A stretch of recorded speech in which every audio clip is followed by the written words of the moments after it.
سر، ایک اور کمیونیکیشن کے حوالے سے ایک ناقص کمیونیکیشن کی مثال ہم نے دیکھی ہے پچھلے دنوں میں۔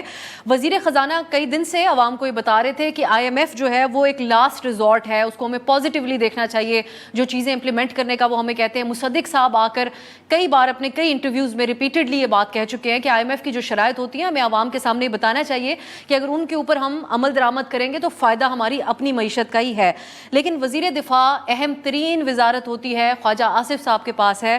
وہ کہہ رہے ہیں، ابھی چند دن پہلے انہوں نے بیان دیا کہ آئی ایم ایف قومی سلامتی کے لیے خطرہ ہے۔ تو اب یہ بھی ایک آپ نہیں سمجھتے کہ عوام کو مزید پریشان اور مزید کشمکش میں لانے والی ایک سلسلہ ہے؟ جی، یہ ضرور کچھ ابلاغ میں کنفیوژن ہے۔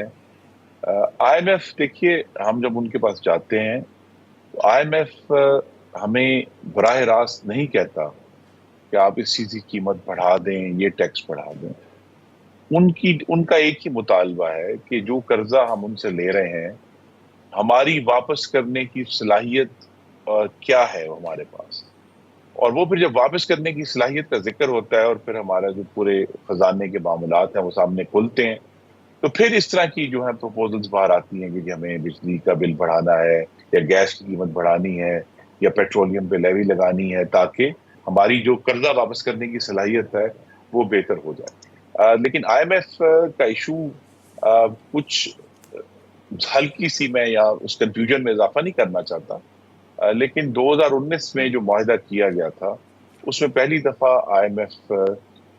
کے دستاویزات میں پاکستان میں جو منی لانڈرنگ ہے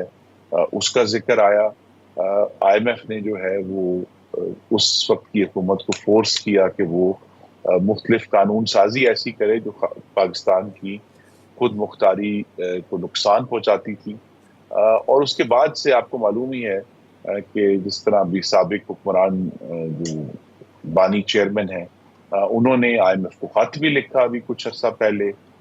اپنے ایشوز کے حوالے سے کہ پاکستان کے ساتھ ڈیل نہ کیا جائے۔ تو آئی ایم ایف جو ہے وہ اب ایک پوری طرح پولیٹیکلی نیوٹرل ادارہ نہیں ہے، لیکن بہرحال چونکہ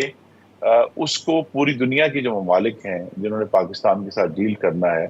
اس کو ایز اے سرٹیفائنگ ایجنسی استعمال کرتے ہیں کہ اگر آئی ایم ایف جو ہے وہ کسی ملک کے